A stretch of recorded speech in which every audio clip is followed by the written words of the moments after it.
Sa tête roula dans le caniveau et lui dit « Tu es moche !» Dehors les moches, dehors les moches. Malarda de 67 coups de couteau. Ça commence. Vous vous rappelez Quand vous étiez enfant. Votre émission de télé préférée. Vous vous amusez encore aux jeux vidéo, je parie. J'ai passé l'âge de ces conneries. Je te propose un voyage dans le temps. C'était là dans le temps, c'était un tube. Cela me rappelle un tas de souvenirs. Je suis trop vieux pour ces conneries, moi aussi. Tous ces moments se perdront. Il n'y a qu'un moyen de le savoir. On fait le bilan, calmement, se remémorant chaque instant. D'accord, faisons comme ça. La seule conclusion que je peux en tirer... Nous ne sommes pas trop vieux pour ces conneries. Nous ne sommes pas trop vieux pour ces conneries. Tu penses. Nous ne sommes pas trop vieux pour ces conneries. Ouais. Bonjour tout le monde, c'est la reprise On n'est pas trop vieux pour ces conneries. Je suis ravi de vous retrouver pour ce 23e numéro qui marque le début de la 3e saison. Oui, déjà, la saison 2 a compté beaucoup moins d'épisodes que prévu pour des causes personnelles variées. La dernière en date étant le déménagement du studio, c'est comme ça que j'appelle mon appartement. Si on met de côté les quelques jours de congé aussi, la bonne nouvelle c'est qu'on a quelques épisodes de programmés. 3, peut-être même 4 dans les prochains jours seront enregistrés pour alimenter dignement cette rentrée, après quoi on reprendra certainement un rythme mensuel. Si vous nous rejoignez pour la première fois, je vais me permettre de relire mes notes et de rappeler exceptionnellement le concept du podcast. On n'est pas trop vieux pour ces conneries, c'est un podcast nostalgique qui réunit à chaque numéro une petite troupe différente pour causer pendant une bonne heure d'un sujet qui nous rassemble, quelque chose qui fait directement écho à notre enfance ou à notre adolescence. Ça peut être un jeu qui n'était pas forcément un jeu vidéo, un CD qu'on a acheté chez un disquaire, un film qu'on est allé voir en famille, ou encore, comme ça va être le cas aujourd'hui, une émission sur le petit écran. J'ai bien quelques notes avec moi, mais c'est essentiellement du freestyle. Pas besoin de beaucoup de préparation puisque je suis entouré par moult personnes intéressantes, des gens drôles avec de belles voix de radio et qui sentent bon en plus de ça. J'ai un certain nombre d'habitués avec moi aujourd'hui. Je salue tout d'abord Rutil, qui n'était pas intervenu depuis un moment. Whoop, whoop. Assassin de la police. Comment ça va ? T'as baissé le son du micro juste parce que j'allais te casser les oreilles en riant, c'est ça ? Bah ça va arriver dans les toutes prochaines minutes, oui, donc j'ai prévenu le coup. Désolé. Donc oui, ça va très bien. Contente d'être à nouveau ici, en bonne compagnie. C'est le cas de le dire. Je rappelle que tu es BDaste. Ta dernière sortie en date, si je ne m'abuse, c'est celle sur Auguste Escoffier, c'est ça ?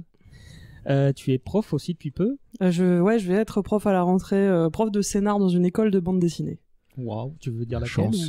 Jean Trubert, alors j'espère qu'ils vont pas me virer entre temps. Je couperai s'il faut.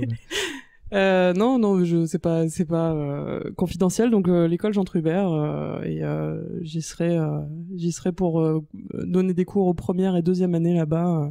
Donc les premières années vont avoir une initiation et les deuxièmes années vont bouffer Watchmen. Car on rappelle que tu es notamment intervenu dans un épisode Dommage collatéral sur Alan Moore.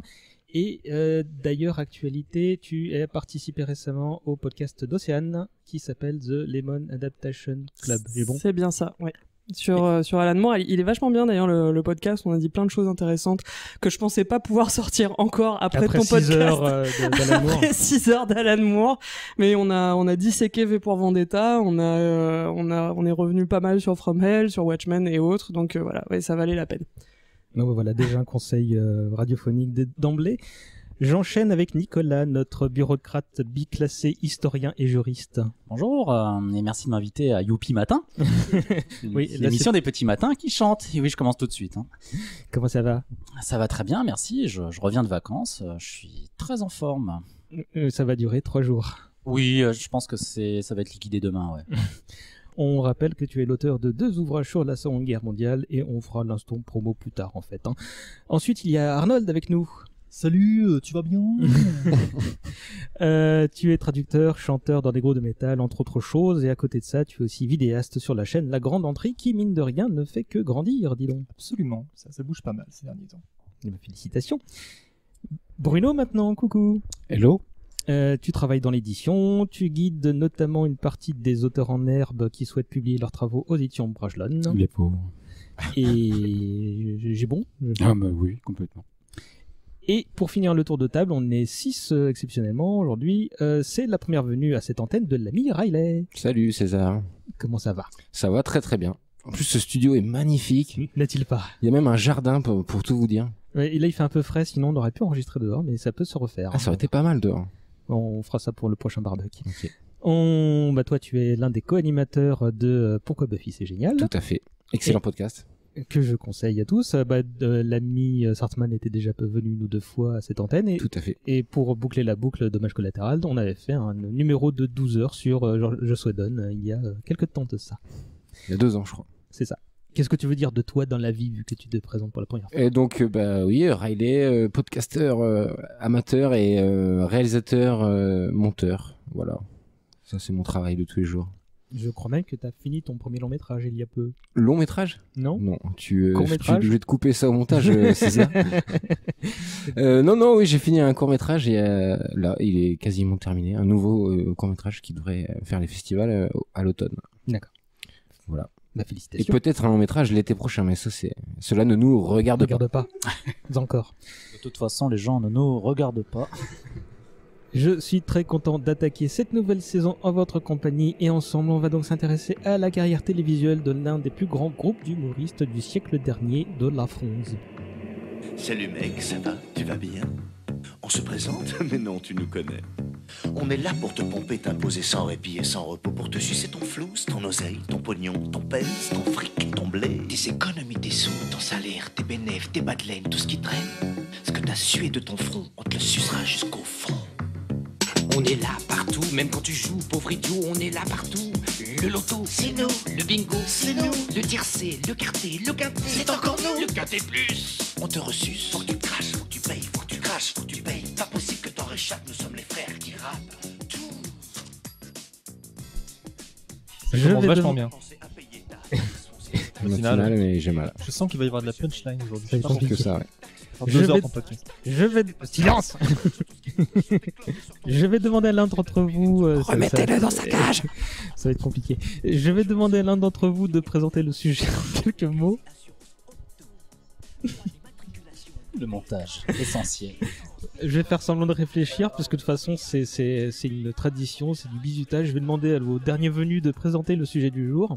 À Riley, voilà, démerde-toi. Ah oui, d'accord, j'étais pas au courant. On va parler aujourd'hui de la télé des inconnus. Qu'est-ce que c'est que les inconnus? C'est qui? C'est donc un groupe d'humoristes des années 80, hein, début. Oui, ils ont commencé début 90. Voilà, mais la télé des inconnus, c'est les 1990, je crois, la première diffusion. Ouais, ils ont débuté chez Bouvard. Oui, c'était le théâtre de Bouvard. Ils étaient au théâtre de Bouvard et ils ont formé les inconnus juste après. Ils étaient 5 d'ailleurs au tout départ. Ouais, tu savais qui? Smine et l'autre autour de bien, Seymour Bruxelles. Seymour Bruxelles, d'accord. Qu'est-ce que je voulais dire et donc oui, ils ont lancé une émission sur Antenne 2 à l'époque qui s'appelait La Télé des Inconnus. Donc c'était une succession de sketchs, mais c'était pas une émission régulière. Enfin, c'était tous les trimestres peut-être ou 2 fois par an. En fait, il y a eu un ensemble de 7 émissions entre mars 93 et janvier mars 93 et janvier de je sais plus quelle année, parce que mars 90 et janvier 93. Effectivement, je me suis loupé dans mes notes. Et donc, comme tu dis, c'était des parodies de films, d'émissions du PAF de l'époque, des fausses pubs, des bandes annonces de films et des clips même. Plein de clips. C'est des grands musiciens, les inconnus. Et comme on va le voir, et c'est certainement l'un des trucs les plus cultes en termes d'humour dans notre enfance, je pense. Ça a rassemblé jusqu'à 10 millions de spectateurs ou presque. Et moi, pour les petits jeunes, on va dire que c'est un peu l'ancêtre du Palmacho, si on veut faire une espèce d'ascendance. Moi, je dirais plutôt les Yes vous aime. C'est quoi c'est absolument à découvrir si vous connaissez pas sur YouTube. C'est un collectif avec avec un gars dont Yes vous aime. Bertrand Huskla, il s'appelle. Oui, merci. Et il fait des trucs genre Brute ou je sais pas si tu l'as vu passer sur Facebook ou pas. Enfin bref. Il mérite à être connu. Et la parodie de Brute, c'est lui. C'est ça, c'est lui. Et puis, en fait, cette bande, ils font beaucoup, comme les inconnus à l'époque, de fausses émissions de télé. Franchement, moi, c'est là où je retrouve tout le plaisir que j'avais à mater les inconnus, et avec, pareil, une espèce de, sauf que, en plus, eux, ils sont de gauche. Non, mais en vrai, c'est pour la fin du podcast, ils sont type de droite ou de gauche. Désolé. Mais non, mais je crois qu'il n'y aura pas vraiment de débat, Ceci dit, à l'époque, on sait pas. C'est vraiment à découvrir si vous connaissez pas. Vous tapez sur YouTube Yes vous aime c'est eux qui avaient fait Elle c'est ma bite. Je sais pas si tu. ça me dit quelque chose, ouais. Elle c'est ma bite. Bon, ils ont des chansons aussi, etc. Bon, à découvrir. Bon, et franchement, pour moi, c'est les successeurs. Déjà 2 recos en début de podcast, ça part bien. On va officiellement lancer le débat, sauf si vous avez quelque chose à rajouter, non? Juste que c'est hyper chaud en fait de trouver des successeurs aux inconnus, parce qu'avec l'internet, t'as très peu de troupes de comiques qui se produisent en plus dans des spectacles. Sur scène et tout depuis l'avènement d'internet. Et les inconnus, ils n'arrivent pas à se succéder à eux-mêmes non plus. Ouais, grave. Au mieux, t'as des duos. On a cité le Palmacho presque immédiatement, mais c'est des mecs qui sont faits par internet et qui sont un duo, quoi. T'as raison, Arnaud, parce qu'il y a beaucoup plus aujourd'hui d'individualité, ou alors au humoristes pire, t'as des seuls, collectifs comme le Golden Moustache et les trucs comme ça. Mais aujourd'hui, t'as plus un groupe vraiment soudé d'humoristes qui font et puis en plus qui se diversifient en faisant et de la musique et du spectacle live et de la parodie, quoi. Et ça, c'est peut-être aussi que maintenant c'est beaucoup plus dur de monter des spectacles quand t'es une troupe ou un groupe que j'imagine dans les années 80, et que du coup vaut mieux être tout seul parce que ça coûte moins cher, quoi, d'être tout seul. T'as moins de gros producteurs comme Letterman pour être derrière pour se sauter dessus, ouais. David Letterman. Letterman. Comment il s'appelle déjà? C'est Alexandre Lederman. Letterman. Un gros requin. C'est Paul Lederman. Paul Lederman. Donc Jean-Louis Lederman.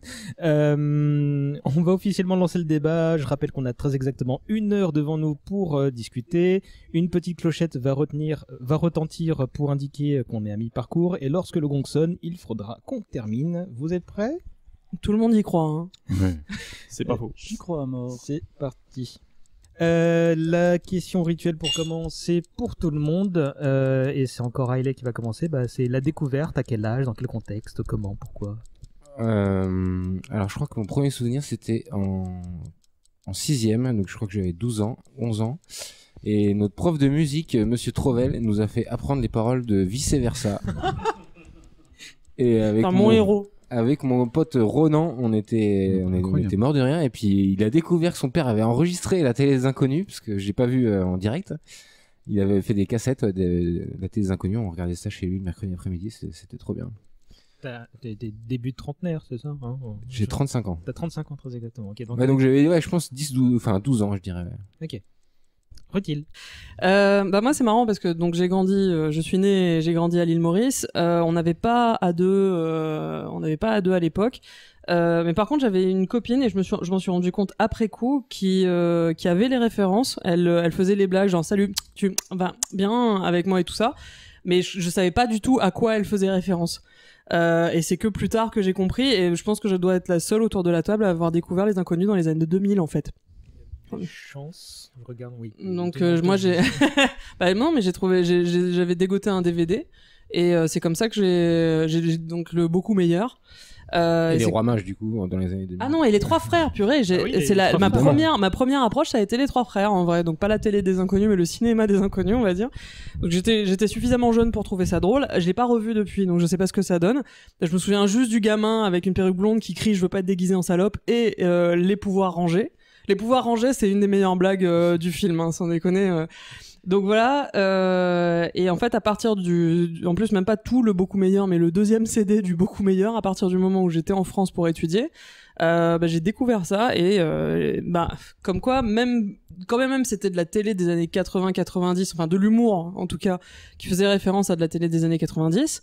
Je trouvais ça absolument génial et effectivement c'est devenu ça a fait partie de façon indélébile des références, des répliques que je sors absolument tout le temps. Enfin c'est insupportable, désolé pour tout le monde. Non mais d'ailleurs t'étais pas prévu dans l'émission, c'est en fait il y a quelques jours je me suis dit mais attends mais elle les cite à peu près 12 fois par jour, pourquoi je l'ai pas invité? C'est vrai, mais j'ai même pas pensé à moi-même, c'est-à-dire je me considère pas comme fan nécessairement des inconnus, mais en fait, si, je suis désolé, si. Bah oui, voilà, à mettre en perspective, je connais pas tous leurs sketchs, mais j'en connais un bon paquet. Dans tous les cas, ce segment télévisuel, ouais. Ouais, je les cite tout le temps, et c'est vrai que, on en parlait un peu tout à l'heure avant de commencer l'émission, mais dans le clan plutôt nul ou plutôt inconnu, je serais plutôt inconnu, quoi. Bruno. Ah, c'est dur là. C'est vraiment dur de se souvenir quand est-ce que je les ai vus pour la première fois. Mais t'as pas assisté en direct aux émissions de télé? Si, sûrement. Si, sûrement, il y a forte chance. Mais enfin, les années 90, j'ai quand même 20 ans passé. Donc... T'avais un peu autre chose à foutre que rester devant ta télé? Non, c'est pas ça. C'est que c'est une période de ma vie où j'ai pas mal bougé et j'avais effectivement pas accès à la télévision pendant les 2 premières années, enfin oui, de 90 et 91 peut-être. Voilà. Alors ce qui est certain, c'est que pour moi d'abord Les Inconnus, ça a été je les ai vus à la télé, j'en suis sûr, et ma première plus grande rigolade, quoi, c'était leur spectacle. Voilà. Télémagouille. Non, mais le spectacle à l'Olympia, je crois. Ils en ont fait plusieurs, hein, mais je sais que mon préféré, c'est un peu leur chant du cygne au théâtre, c'était celui au Casino de Paris en 95. Celui avec Louis Croix-des-Bâtons. Avec les radios libres. C'est le tout dernier qu'ils ont fait. Qui est le meilleur spectacle. Ça devait être celui-là, sûrement. Je dis Olympia, mais je sais pas où. Je me souviens plus où c'était. Ce qui est certain, c'est que j'avais passé une journée de merde impressionnante. Et on est arrivé en retard. J'étais avec mon frangin, on est arrivé en retard. Il savait que c'était déjà commencé, quoi. Et vraiment, mais j'étais dans un mode pas bien, voilà. Et je ne plaisante pas, en 2 minutes 30, j'ai ri pendant 2 heures. Voilà. J'ai pas arrêté de rire tout le temps. Ils m'ont fait tout oublier. Et rien que pour ça, c'était super chouette. Et après, la télé des Inconnus en elle-même, je les connais bien. Je les ai vus un nombre de fois incalculable. Voilà. C'est ma première expérience, c'est difficile à dire. D'accord. Franchement. Je pense que je les ai vécus au fur et à mesure, quoi. Pas mal. Écoute, j'ai pas un souvenir précis des Inconnus, de la première fois en tout cas. Ça se perd un peu dans les méandres de ma mémoire. Il y en a plusieurs, mais je crois que celui qui me revient le plus vite en tête, ça va être la cour de récréation. Où on s'envoyait des fions à base de répliques des Inconnus, ce que je faisais aussi avec les nuls, mais vraiment quand t'es en primaire, c'est le truc qui te marque le plus. Enfin, de mon côté, c'est ce qui me marquait le plus. C'était les fions qu'on s'envoyait avec les copains et qui venaient d'émissions qu'on devait voir dans les années 90, et je pense que c'était les rediffs. Et si je dois signer vraiment un souvenir, ça va être de la rediff en soirée de Noël ou du Nouvel An.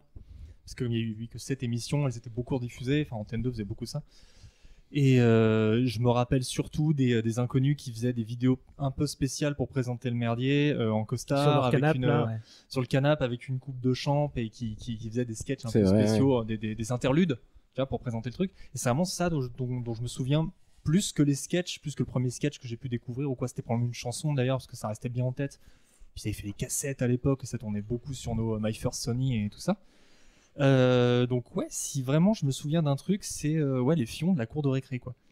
Et salut, ça va, tout ça. Mais quand j'ai commencé, les paroles de chansons, puis le fait de répéter des vannes que tu comprends pas aussi, parce que quand t'es gamin, tu peux pas le comprendre. Là, je vais prendre un exemple typiquement des nuls, parce que bon, je suis très pro nul pour le coup, mais sans trop revenir sur les nuls, c'est un peu le côté est-ce que tu veux un whisky? Non, juste un doigt. Et tu sors la réplique sans comprendre. Les Inconnus avaient des tas de trucs comme ça qui te faisaient marrer quand t'étais gamin, je sais pas pourquoi.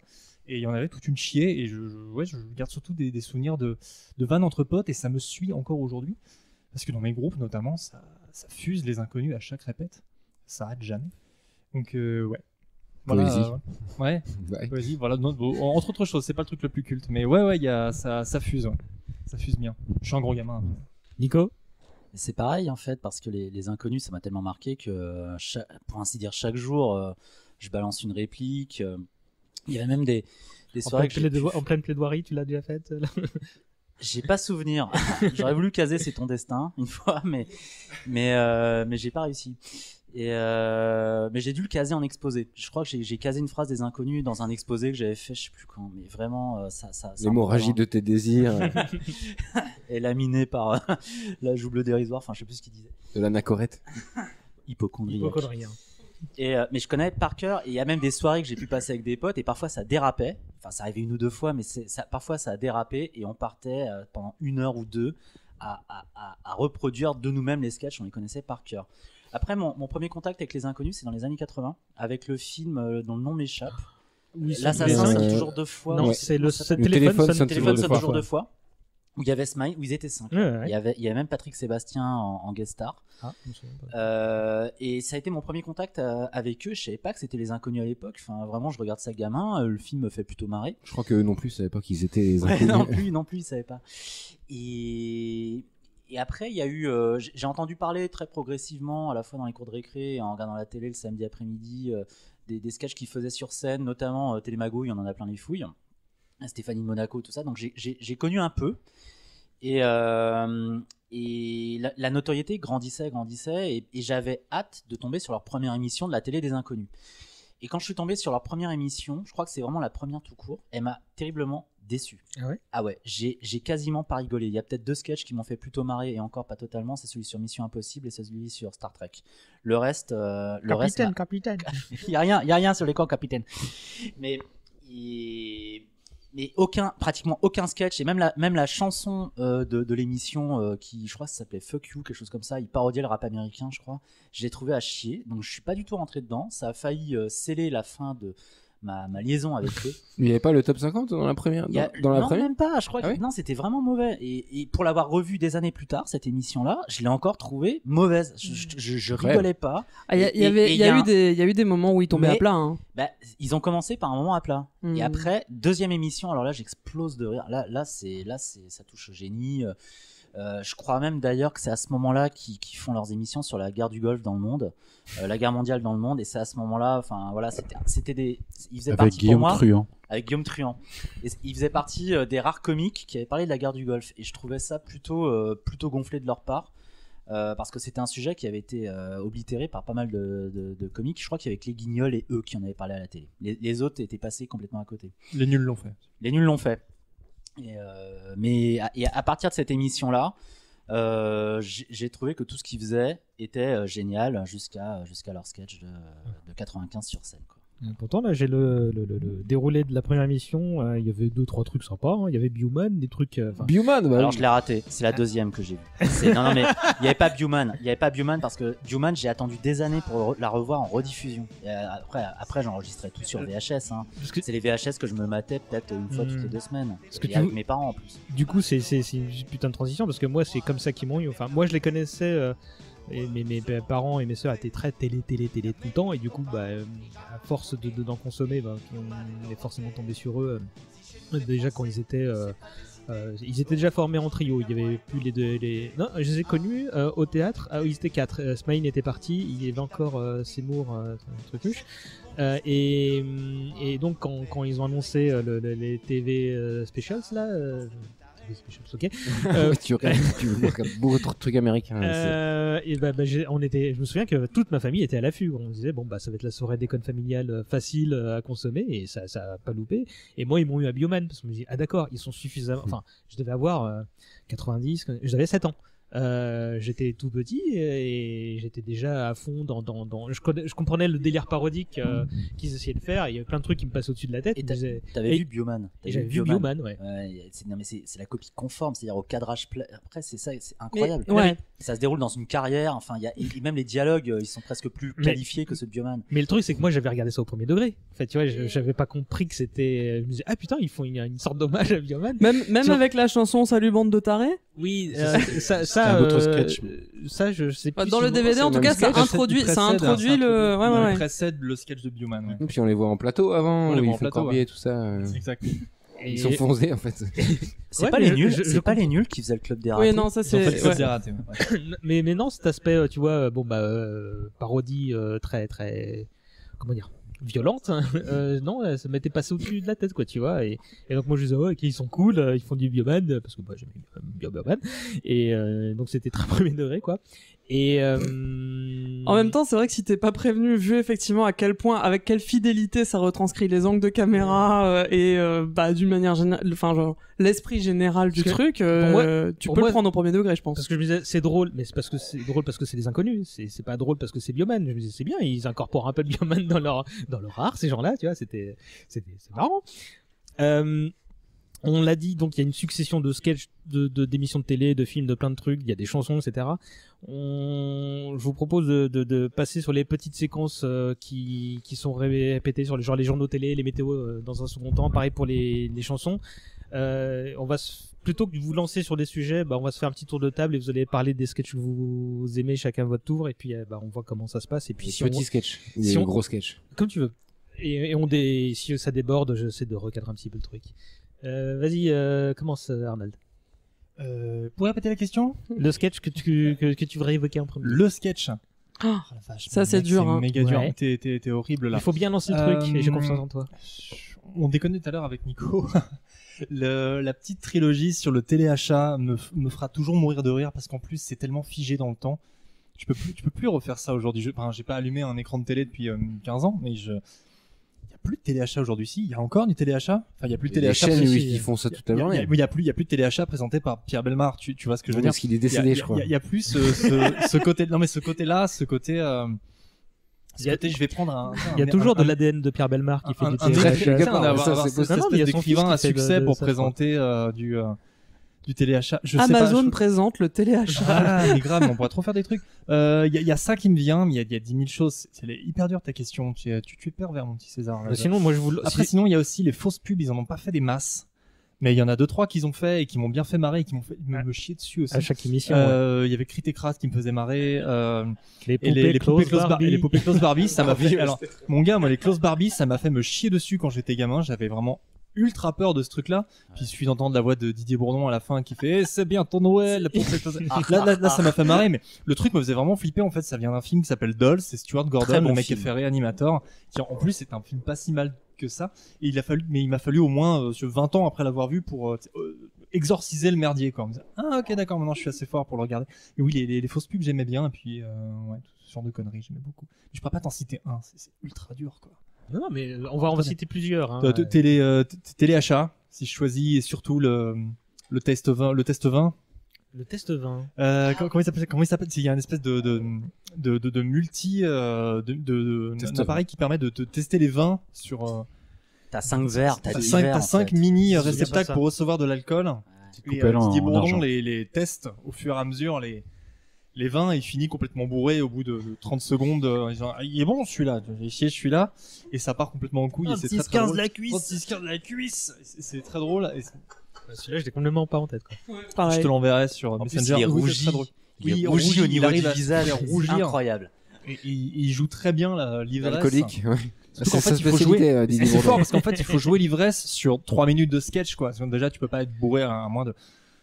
Voilà, tu peux pas être bourré en 3 minutes. C'est des petits échantillons grands comme ça, et il le joue très bien. Il arrive à se faire rougir. Il joue super bien l'ivresse, quoi. Donc, ouais, un des grands moments de comédie de Bourdon. Nono. C'est vrai que c'est difficile de Est-ce que vous préférez que je vous lance sur des sujets J'ai parlé longtemps pour te donner le temps de trouver une. Oui, j'avais beau réfléchir. Attends, Nico, vas-y, t'as levé la main. Alors, il y a mon sketch préféré, le sketch le plus brillant. Je sais, ça peut paraître subtil, mais c'est pas tout à fait pareil. Mon sketch préféré, c'est sur le montage, avec Raoul Apprenti Boulanger, qui est acteur dans un film d'auteur.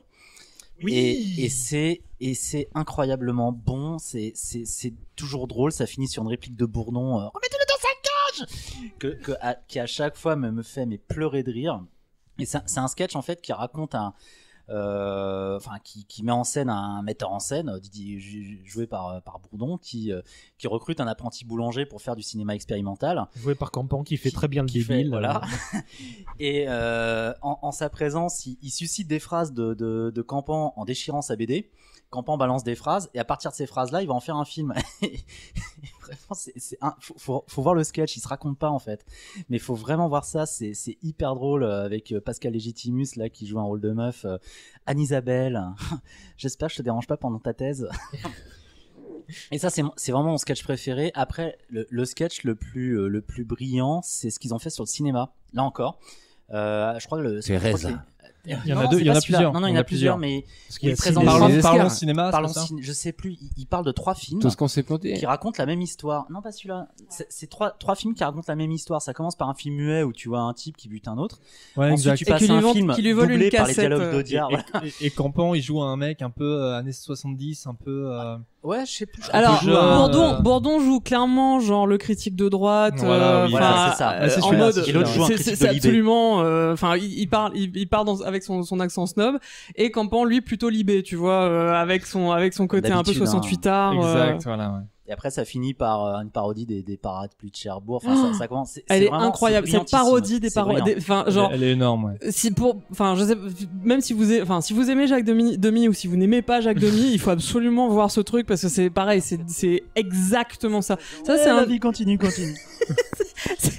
c'est un des trucs où effectivement ce qu'ils arrivaient le mieux à réussir, c'était d'avoir à la fois l'esprit général, mais aussi la précision dans la reproduction des costumes, des caméras, des mouvements de caméra, etc. C'est vrai que au final, ce pourquoi on peut retenir leur œuvre aussi, c'est d'un point de vue justement purement cinématographique, purement de l'image. En fait, c'est vraiment fascinant parce que je sais pas qui ils avaient avec eux, si c'était entièrement eux ou si c'était d'autres gens, mais pas Pat Logan.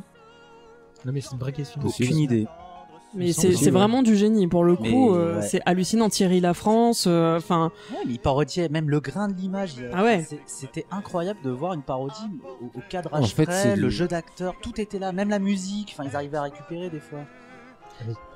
Ouais, en fait, c'est l'art de la parodie. Je pense qu'ils c'est juste des très bons techniciens, mais je crois pas que ce soit des très grands metteurs en scène. Enfin, contrairement au Nul, où, enfin, on l'a vu avec leur film. En fait, La Cité de la Peur, c'est tellement mieux réalisé que Les Trois Frères.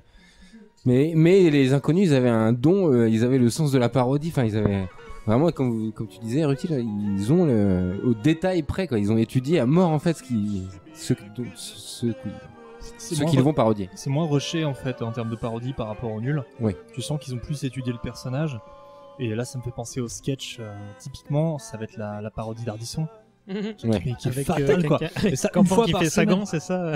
Une fois par semaine, je dois me prendre le bec avec un mec qui me dit si je le prends pas un petit peu pour un con sur les bords, et je lui fais non, sur les bords peut-être pas, mais au milieu très certainement. Qui reste une de mes punchlines préférées que je peux balancer en soirée, tu vois. Mais les dialogues d'Audiard dans ce que Nico mentionne, pareil, c'est plus vrai que nature. Alors on sait qu'il y a un élément parodique effectivement, parce qu'à un moment donné, c'est Bourdon qui parle normalement et l'autre comprend pas, donc il reprend avec le parler parigot, enfin l'argot d'Audiard. Mais ouais, c'est plus vrai que nature, c'est hallucinant, c'est vraiment balèze. Il est mort. Oh bah mince. Non, il est devant le grand barbu pour le dépôt de bilan.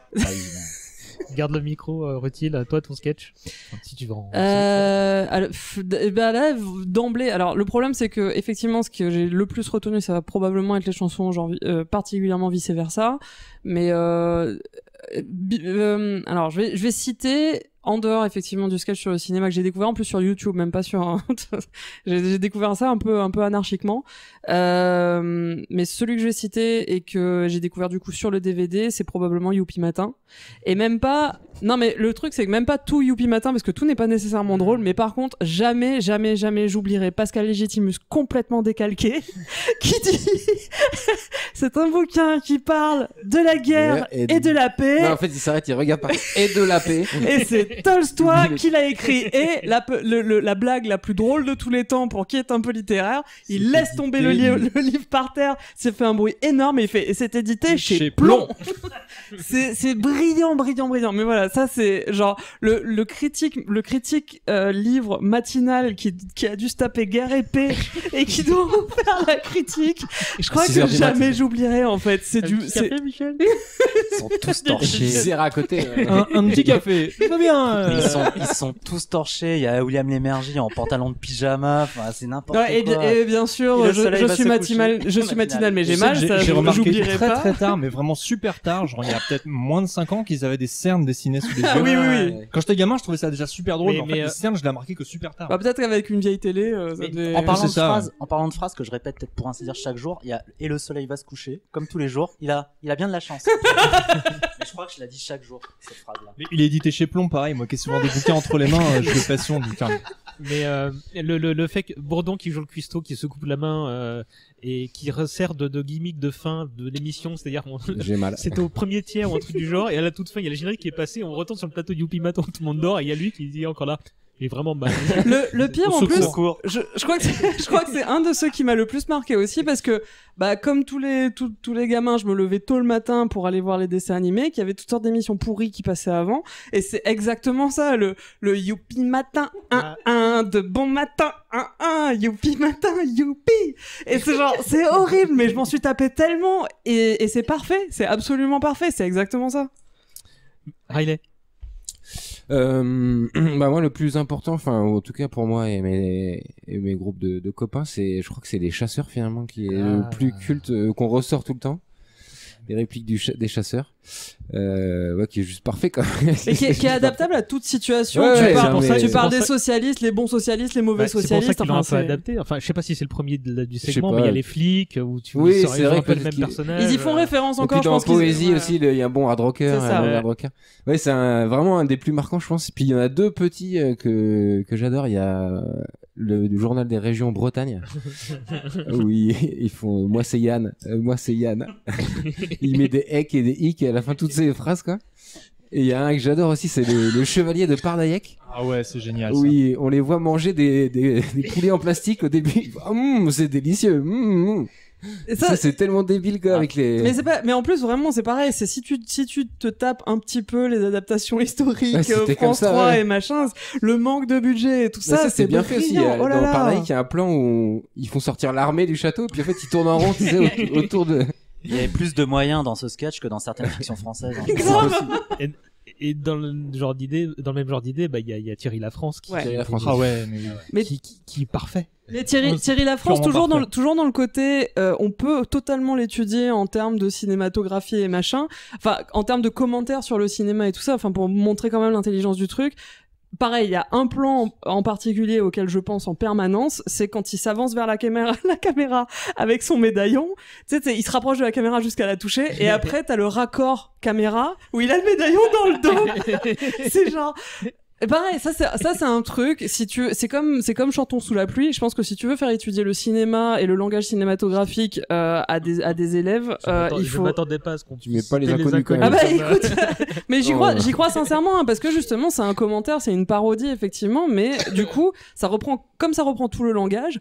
Ce serait hyper intéressant. Bon, je dis ça aux profs de cinéma out there. Moi, je vais être prof de BD, mais donc je sais pas du tout mon domaine. Mais effectivement, si vous voulez faire comprendre, comme ce que disait Nico sur le montage, si vous voulez faire comprendre le langage cinématographique à des apprenants, mais ça, je pense qu'il y a vraiment moyen de dire, voilà ce qu'ils ont utilisé comme procédé, voilà pourquoi c'est drôle, mais voilà pourquoi aussi les gens le faisaient dans la réalité, quoi. Riley était pas tout à fait d'accord, apparemment. Ah, mais si. Non, c'est parce que j'ai rencontré des profs de cinéma qui n'ont jamais parlé des inconnus. Bruno? Oui, donc finalement, il y a, ça m'a donné le temps de réfléchir. Il y a quand même deux sketchs aussi qui ressortent chez moi que j'ai beaucoup aimé. Il y a quand même Skippy le grand gourou. Oh là là, c'est brillant. Ça, je pense qu'il est. C'est énorme. Il est tellement ancré dans son temps en même temps, mais il est incontournable celui-là. Il est extraordinaire. Il me faisait peur reportage aussi. Mode France 3. La fin, là, quand il est le crâne rasé et qu'il rejoint mais il faisait peur aussi. En fait, ça fait partie de ces sketchs J'ai quitté la documentaires faire 3 pour vous. Mais ça fait partie de ces sketchs documentaires qui ont pas pris une ride, comme celui sur l'école ou celui qu'ils ont fait, sur les chasseurs, quoi. Celui Marcel Patulacci. Mais Marcel Patulacci, pareil, je l'ai revu là récemment, et le coup de la femme devra se justifier de son viol au poste de police et au commissariat. Tellement et pareil, tu te dis, ça aussi, ça a pas changé. Hein. Même l'hôpital aussi. Ah là là. Oui, l'hôpital. Thérèse. Non, peut-être pas ça, mais tout le côté, le client dans les patients. Alors, le deuxième, c'est l'hôpital, parce que ça, je l'ai vécu. Bah, tu connais, ouais. Je te garantis que Marie-Paul, Marie-Thérèse, etc., je les avais. J'avais un service de 40 lits, donc ça faisait à peu près 25-30 chambres, aussi long que leur truc. Voilà. Et d'un bout à l'autre du couloir, c'était Marie-Thérèse. Alors qu'est-ce que tu fais? C'est ça tout le temps. C'était vraiment. Il y a rien qui soit. Il y avait c'était ça. Je l'ai vécu. Je l'ai vécu. Je te jure que je l'ai vécu. Même la bouffe en fait. Mais justement. Attends. Il a vomi? Non, il a pas encore mangé. Bon appétit. Je crois que c'est une des répliques les plus drôles, mais vraiment. Je réagis de la bouffe en fait, justement parce que le truc où ils tendent la perche pour dire non mais en fait ce qu'on fait là c'est juste singer la réalité, c'est le sketch du Nouvel An. Oui. Parce qu'à la fin il y a terrifiant. Le message se termine par toute ressemblance avec et une famille française. C'est vrai, On a tous vécu ce réveillon-là. Je l'ai Si on a de la chance, on l'a vécu qu'une fois, mais Pour le coup, Bruno, je l'ai. Ah je là la là tête. là. Ouais, je vais vous lancer sur 2-3 sketchs et on est déjà presque à la moitié. Et puis vous. Ah, le soleil a atteint la plus haute cime du mont Syriata. C'est-à-dire 15h, 15h30. C'est Be-Human. On en a parlé. Stade 2. Est-ce que cela nous regarde ou est-ce que ça ne nous regarde pas? alors moi, le délire des bottins, ça me fera toujours rire, mais j'ai connu qui était Gérard Rolls, donc voilà. Et oui. Moi j'aime bien Oui, le moment où t'as Didier Bourdon qui fait son André Agassi qui en fait qui court tout droit et après on a le ralenti et on se rend compte qu'il donne des kicks de chaque côté pour finir tout seul la course. C'était Laurent Fagnon, hein, Ah oui. On te donne un autocollant en tête 2. Tu le mérites. Tu le mérites. Il faisait vachement bien les mecs qui faisaient du reportage sportif avec l'intonation. Ils avaient chopé tout à fait les trucs des comme journalistes. Enfin, Ushuaïa dans son froc, quoi. Quand il court, les intonations quand il court, mais c'est à mourir de rire. Quand il parle exactement comme ça, tout à fait. Voilà, Ils ouais, avaient ouais. les phrases tout à fait. Chi- Mon père il se marrait en me Chipote, disant ouais. mais c'est exactement Stade 2 quoi. Enfin, notamment Chipote, c'était l'émission, ça. ça nous Le regardait pas. mec, il était bourré tous les stades 2. Alors, mais. Le vrai présentateur de Stade 2. Ah oui, celui qui parlait de rugby principalement, et il était. Ah bah, je l'ai connu, je l'ai vu. Ah, d'accord, tu l'as vu en vrai boire. Il est passé dans ton service à l'hôpital. Non, c'était Chapat. Dominique Chapat. Je sais plus comment c'était ça, son ouais. vrai nom. C'est ça. Chipote dans le sketch. J'ai Chipote dans Ah le bah, c'est sketch. ça, ouais, Je me souviens plus de son vrai nom. Et il était toujours agressif, toujours rougeau, etc. Et on le voit fumer comme Devant ça ton tout micro. le temps. Et en fait, effectivement, je pense que. Devant ton micro. Je pense qu'il devait fumer beaucoup. Je ne bois pas et je ne fume pas. Et dans le sketch, tu le voyais fumer et boire. Ça te barbera, ça parle à quelqu'un? Oui. Oui, Stéphane. Bien sûr. Stéphanie. Tu n'es pas à ma place, Stéphane. Ok. Que je me mette à ta place. Alors, pour les plus jeunes, ça singeait Santa Barbara, qui était les feux de l'amour avant l'heure. Voilà. Santa Barbara, pourquoi tu regardes ça? Je ne le sais pas. On l'a tous parodié au moins une fois Voilà. quand on était gamin, ce générique. Star Trek, pour rester dans les séries. Exact.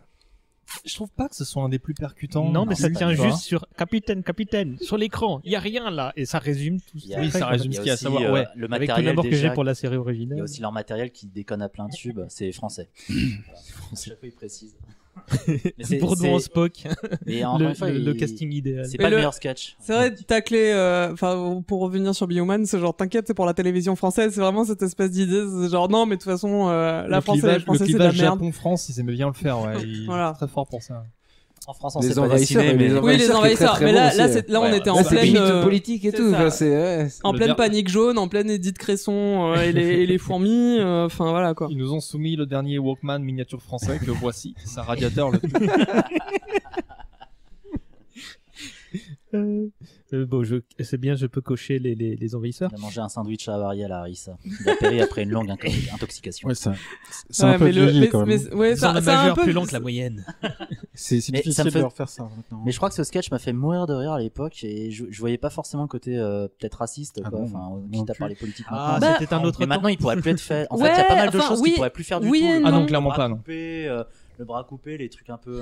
Non, oui, un peu oui et non, raciste, ça facho. dépend de comment ils le font parce qu'au final les envahisseurs alors il y avait clairement la caricature raciste mais il y avait aussi ce côté où au final ils se moquaient des racistes parce que Monsieur Vincent bien sûr. il vote FN Oui, il est du Front enfin tu sais il y a National. le côté voilà, il y a le côté il a peur en fait des Arabes et c'est pour et on se place de son point de vue où les Arabes c'est les envahisseurs.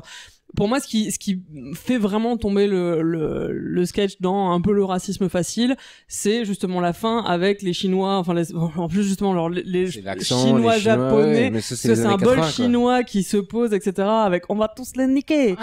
Bon, voilà, ça par contre, ça pour moi c'est genre un peu en trop. Par contre, pour moi ça marche, c'est un peu un peu dans le côté problématique à la Borat en fait. C'est genre de quoi on se moque quand Borat balance des billets de banque sur des cafards en disant tenez les juifs, prenez ça, etc. Pour moi, je le prends comme c'est de la caricature d'antisémitisme en fait, pas de juifs.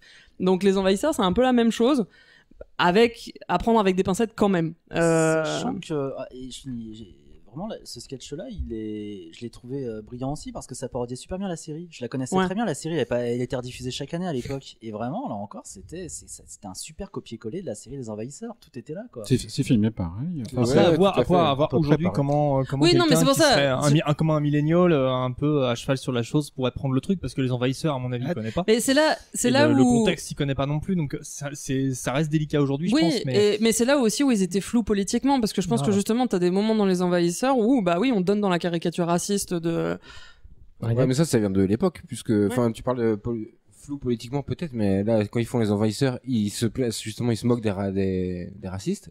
Oui, avec un et côté. en plus, dans un contexte années 80, d'humour années 80, où oui, il y a mais des avec, trucs c'est qui ça, te permettent avec plus le aujourd'hui, côté, mais- avec le côté bienveillant, touche pas à mon pote, on est contre le FN, mais en vrai, c'est genre, on sait pas vraiment examiner nous-mêmes nos convictions et comment on représente les Arabes, les Chinois. C'est pas une- C'est pour ça que je dis qu'ils sont flous, ils sont flous politiquement. Mais dans ces cas-là, à l'époque, tout le monde l'était. Alors, parce que, tu vois, Peut-être.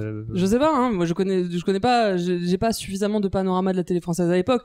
Mais tu vas pas me faire croire non plus que t'as des gens qui étaient pas, qui étaient pas un petit peu plus woke que ça, quoi. Ah, oui, mais je pense qu'il y avait beaucoup de gens Oui, qui se qu'est-ce qui se posaient pas passe, plus de ouais. questions Oui, que bien ce sûr. voyait, quoi. De toute façon, voilà. Surtout le public de Antenne 2, tout ça, enfin, c'était pas Canal+. Continuons c'est autre chose. avec le public raciste, avec la dernière chose aux chansons de Orly Bosch, tout ça. Ah, c'est extraordinaire. Ah ouais. Ça, c'est un de mes c'est pas dans préférés. ce sketch-là, mais C'est il pas y a, raciste, il y a- hein, ça, c'est patriotique. Il s'est engagé pour une France libre en 1946. Mais voilà, les résistants de 1946, ça c'est brillant aussi pour le coup. Foi de marcher au pas de loi, pas Le comme sketch, ces abrutis qui se gèlent dans le maquis. Allez tous ensemble, ça fait pas de mal ma foi. C'est extraordinaire. Mais ça c'est pas aussi, c'est genre Jean-Michel ils- Pétain non, ils ont réussi à imiter l'accent, ils ont réussi à imiter pareil, genre l'angle de caméra, le grain, absolument tout, c'est L'accent, le phrasé, les blagues vicieuses, même antisémites de l'époque. Il y a une allusion, la chanson est antisémite. Hein, qui c'est qui mange notre pain, évidemment, c'est le Youpin. Oui, Enfin, oui, je crois oui, que c'est ça. oui, mais oui, oui. C'est vraiment des chansons collaborationnistes de l'époque qui sont super bien retranscrites et ça tacle tout le milieu du showbiz qui était mouillé dedans et cette espèce de fausse nostalgie un peu complaisante qu'on a envers eux en fait. Est-ce qu'ils faisaient pas ça au même titre que quand ils se moquent des Bretons, quand ils font une chanson aussi, pollution, ils parlent de la mococaïs, tout ça? Est-ce que c'est pas au même titre? Eux, ils faisaient ça, la Bretagne, les Arabes, enfin les Marseillais. Est-ce Non, qu'ils même les mettaient gens- pas tout ça dans le même sac Je prends finalement le et que- journal, la compilation des journaux télévisés Ouais, selon le c'est pays. exactement ça, ouais, des Ah, t'as clichés tout le des monde- t'as régions. Tout le monde qui prend cher quoi. Ouais, ouais. Ça, aujourd'hui, je suis pas sûr que ça passerait, tu vois, mais il y a un. Si les Bretons, on s'en fout. Attention quand même. Je sais pas, tu reviens de Quimper, je il y reviens en de a trois, Rennes. quatre dans la salle. Toi tu cherches la prise de bec. Jésus 2, mon chouchou. Ah oui. Alors, Quel chef-d'œuvre. je tiens à dire que j'ai fêté mes 33 ans il y a pas si longtemps. C'est vrai, je peux en prouver, j'ai des photos. Et voilà, c'est vrai que toi tu y as assisté, Clémence aussi, et le thème de mon anniversaire c'était Jésus 2, le retour. Enfin, le thème de mon anniversaire c'était plus fort que Jésus, et en deuxième partie de soirée je m'étais déguisé en Jésus 2, le retour. Je suis entré dans la pièce en déchirant ma toge et en criant vous allez vous aimer les uns les autres, bordel de merde. Oui, Rutil fait ça. Oui. Ça fait partie des trucs où j'ai tellement kiffé ce sketch qu'à la fin ils font bientôt Jésus 3. J'ai attendu Jésus 3. Je l'ai attendu, mais un truc de fou quoi. Mais tu vois, typiquement, l'esprit premier degré que je pouvais avoir, là, j'avais tout de suite vu la comparaison avec Rambo, tu vois, et je me disais, non mais c'est génial, c'est les premiers à avoir fait ça. Forcément, c'est dans ma tête du gamin de 7 ans qui comprend pas la fusion de deux œuvres, j'étais comme un fou en fait. Mais ils ont fait plus ou moins une suite avec Van Damme. Les liaisons dangereuses et vachement dangereuses. Les liaisons vachement dangereuses et misoïdes. C'était super bien fait quoi. Franchement, c'est là que je voyais des trucs super violents. Moi, ça m'a tiré. Navré, on fait plus ça ici.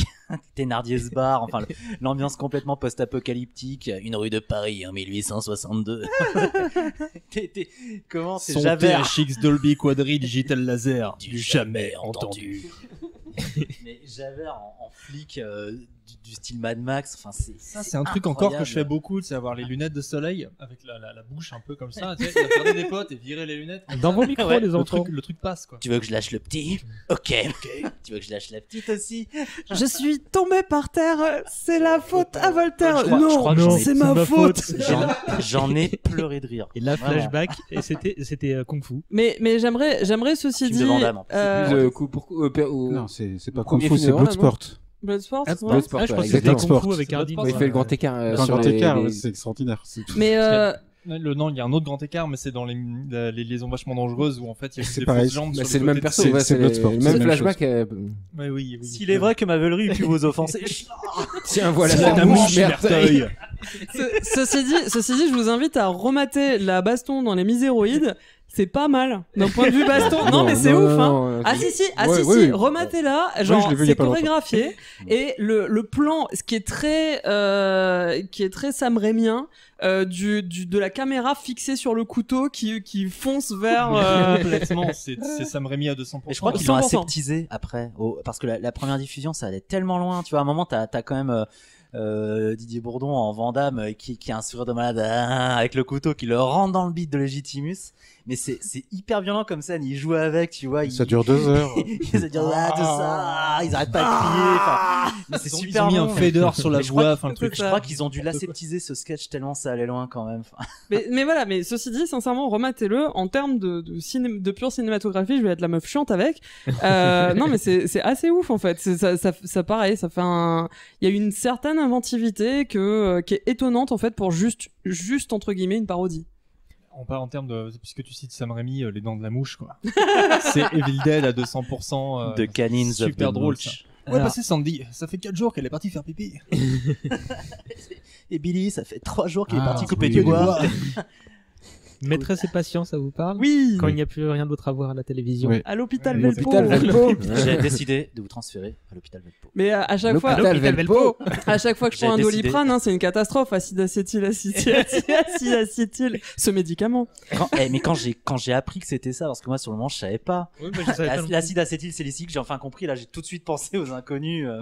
Merde, en fait, c'est comme lire des BD quand t'es jeune, des BD Astérix ou autre, c'est que tu redécouvres des trucs après quand tu les revois au complètement. Ça parodiait visionnage. quoi, ça? C'était quoi? C'était pas la clinique de la forêt noire, noire, c'est ça, ouais. Ou toutes les séries hospitalières qui étaient nombreuses et qui sont nombreuses. Les envahisseurs, les misoïdes, c'est fond. Les chasseurs, on en a parlé. Le jeu de la vérité vraie. Et là aussi, assez. Ah, ça c'est génial. Et ça Avec pareil, les ça politiciens, vieillit pas. là. c'est Tu ça peux y aller franchement. Aujourd'hui, ça passe encore très bien, quoi. Ah, ouais. Bah, c'était le jeu de la vérité, le vrai programme. C'était Sabatier, je crois. Ouais, où, Oui, il on posait passait des sur le questions grill avec beaucoup de confidentielles. guillemets, Ouais, ouais. au Chantal Goya. Ah, il y en avait un très très bon avec Coluche. De l'émission de Sabatier. Oui, Ah oui, d'accord, la vraie l'original, oui, émission, d'accord. ouais. Chez Sabatier. On a C'est perdu pour de ça. recherche. Ça s'est perdu de recherche. Perdu de recherche, justement. Ouais, Ah, ça. Excellent. On a gagné quelque chose. Alors, Il est rendez-vous d'une sur tristesse celui-là, mais Ouais, alors, c'est le coup du parking du Auchan à 2h du matin, je le ressors tout le temps à des On va se potes. donner Où est-ce rendez-vous qu'on au se donne troisième rendez-vous? sous-sol. 2h du matin, parking du Auchan Comme ça, on sera tranquille. en permanence. Et surtout, une image qui me hante aussi, c'est le gars appuyé sur la colonne et qui se déplace avec sa colonne après collée au coude. T'inquiète pas, cette fois on te rattrape pas. On va pas te louper. On va te louper. Ouais. Ce qu'il y a dans celui-là, c'est que Legitimus, il joue Il joue la victime. la victime et aussi.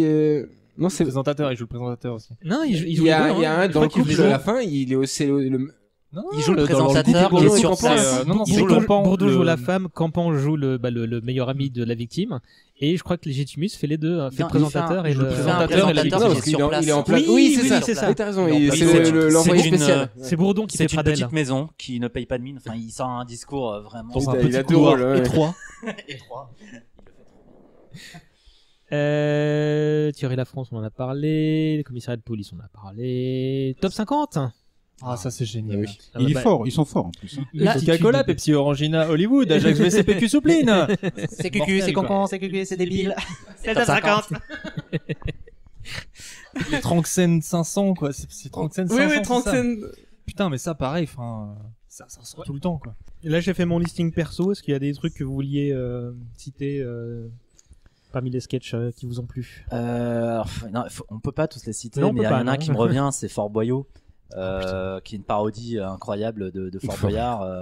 Ils ont tourné sur place. Hein. Ils ont tourné sur place en plus. Enfin, je crois, plus, ouais. voilà, c'est Ah oui. c'est complètement méta. Et je crois qu'il y avait Sophie Davant je qui sais, était elle, la qui est venue présentatrice, participer, qui a Qui se casse participé. pendant le sketch, qui est là, vous me faites chier, c'est pas. Ouais, c'est ça, ouais, j'en ai marre. Enfin, mais je crois que le moment le plus drôle de ce sketch, c'est le père Foura Oui. joué par Legitimus avec le truc qui se décolle, tu vois ses baskets. Après, Qui se C'est retrouve lui à qui se la retrouve à la flotte. flotte. enfoiré. Et l'autre qui répond, ouais, j'ai trouvé l'énigme. Il a récupéré la clé. C'est bon, j'ai réussi. T'as récupéré la clé. La quoi? Fallait prendre la clé. Ah oui, il la ramène pas, mais. Et non, mais enfin, il y en a tellement quoi. Enfin, c'est vraiment bien. Bruno, pratiquement tout est parfait. Tu voulais revenir sur les chasseurs, Bruno? Oh non, mais les chasseurs, c'est du vécu, alors je préfère pas trop. C'est tellement ça, quoi. C'est exactement ça, je confirme. Faut être poète. Ah, il y a un sketch Mais la nature. sur la guerre mondiale dans le monde, quand t'as un type qui est joué par Bourdon qui raconte en fait le Moyen-Orient, voilà toute la complexité du Moyen-Orient, avec tous les groupes qui s'entretuent, notamment les amis séfarades du périphérique de Beyrouth Est.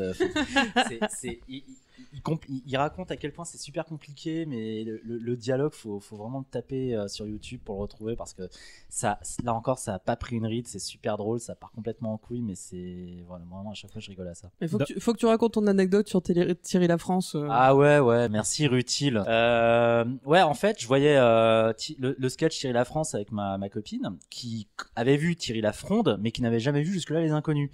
Et tout à coup, au moment dans le sketch, à un moment, t'as le curé qui se ramène et qui dit Thierry, une chose affreuse est arrivée. Et là, ma compagne, elle sort. Ah bah, on a kidnappé Isabelle. elle avait jamais vu Les Inconnus, elle connaissait le truc, mais un épisode sur deux, c'est comme ça. Un épisode sur deux, c'est comme ça, et elle savait que c'était ça. On a aussi évoqué rapidement, je sais plus à quel moment, les petites séquences. Donc on a parlé des fausses pubs, des journaux télévisés. Il vous envoyait d'autres. Ah, il y a la météo, les chiffres et les lettres aussi. Ouais. Les chiffres et les lettres soviétiques. Hein, oh là là. Polonais. Polonais. Voyelle, on en a plus. Consonne. P et les lettres P. Les chiffres et les lettres belges. Comme ma famille vient de Belgique, j'ai bien morflé avec ça. Virginie, où c'est le métier qui rentre. Je vois pas ça. Ah, ça c'est... Tourner ménage. C'est assez sale, mais en fait, le côté de doubler à la bouche me faisait vraiment rire, en fait. Ça, ce sketch-là, j'ai découvert il y a 2 ans. Enfin, ça fait partie des vieux sketchs que j'ai découvert tard aussi. Ouais. Exactement. Tourner ménage, il y a 2 trucs que je cite en permanence. C'est-à-dire que moi, l'éclectisme, j'en ai fait au collège. Ça, je le cite, mais tout le temps. Bah, justement, quand quelqu'un me sort éclectique, alors là, c'est la catastrophe. Et puis, évidemment, au sortir d'une pièce, je m'en vais comme mon prince. Ça ne rate pas, en permanence. Ma copine s'appelle Ingrid. Elle a morflé. Transition. Alain Deloin. Delon. Non, on m'a dit tu ressembles à Alain, mais là, ils disent de loin. Bon, le truc le plus culte, je pense, parce que la musique aide, c'est les chansons qu'ils ont pu faire. Carrément. Donc, c'est quoi si vous deviez en citer qu'une, comme ça, choisissons tout de suite la chanson de fin d'épisode. Vice versa. Ouais, vice versa. Ouais. Moi, Bruno, non? J'aime bien, mais j'aime beaucoup les Raptous. J'allais le dire. Raptou vampire. Et Raptou, moi, ça me fait pas rire du tout. C'était un des trucs que j'avais pas pigé. Écouté. En fait, j'ai revu le. Moi, ça faisait beaucoup rire mes parents parce qu'ils disaient que c'était très vrai. Oui, alors. C'est totalement dans le contexte, mon contexte politique à moi, je ne me prononcerai pas là-dessus. Mais en revanche, je le trouve vraiment très, très bien faite sur tous les plans. Sur tous les plans, les paroles, ce qu'ils font, etc. Et en fait, je me le suis même... je l'ai revu il n'y a pas longtemps, et en fait, je me l'ai remis une 2e fois parce que ça me plaisait de les revoir. Quoi.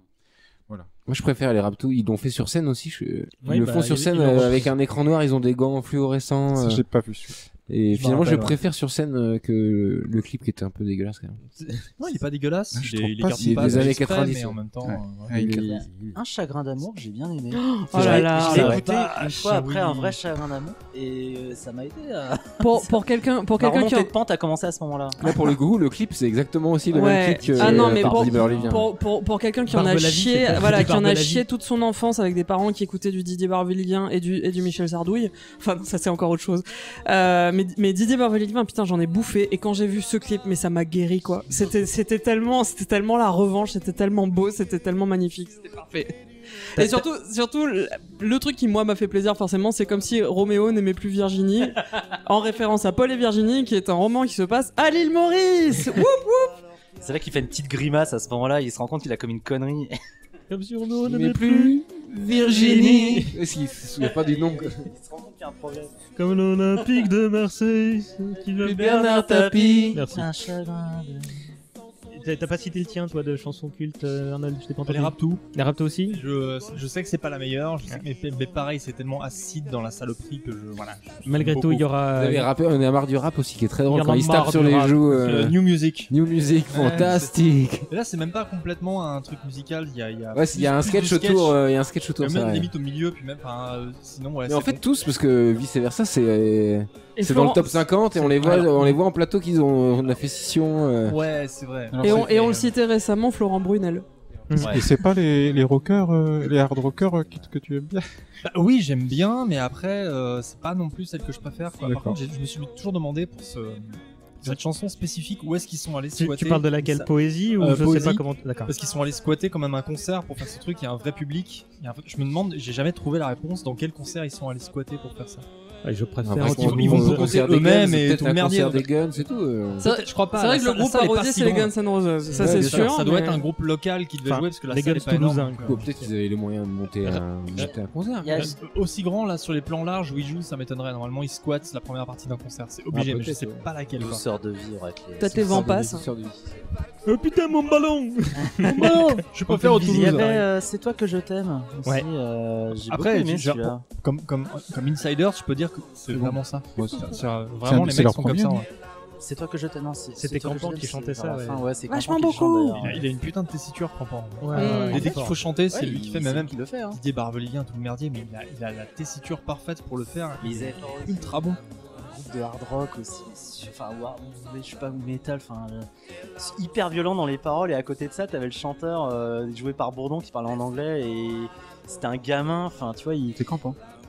C'est C'est encore Campan, ouais. bonjour, qui j'aime comme français, Pascal Sevrin, la chanson, et puis après t'embrayes sur sa chanson qui est super violente. Et Isabelle a les yeux bleus. Ah bah oui. Isabelle a les yeux Comment- bleus. Ah oui, non. Et je crois que T'as Indochine raison. s'est jamais remis de ça. Hein. Je crois qu'il leur en voulait, mais à mort à Bah, cause de il ça. aura bien fallu 10 ans pour revenir après. Ouais, purée. Et Florent Pagny aussi, hein, avec Florent Brunel. C'est toi que je t'aime.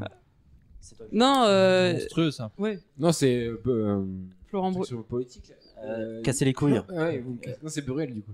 Ouais, Ouais, non, mais dis c'est pas un- les gens. c'est un- Jean-Marie Le Pen. Il dit pas que les conneries. C'est un mix des deux en Je me fait. suis trompé, t'as raison, c'est Bourdon qui joue le hard rocker anglais. Anglais, ouais. Anglais. Il parle Ouais, c'est intégralement en anglais. c'est ça. Il y a la chanson. Ouais.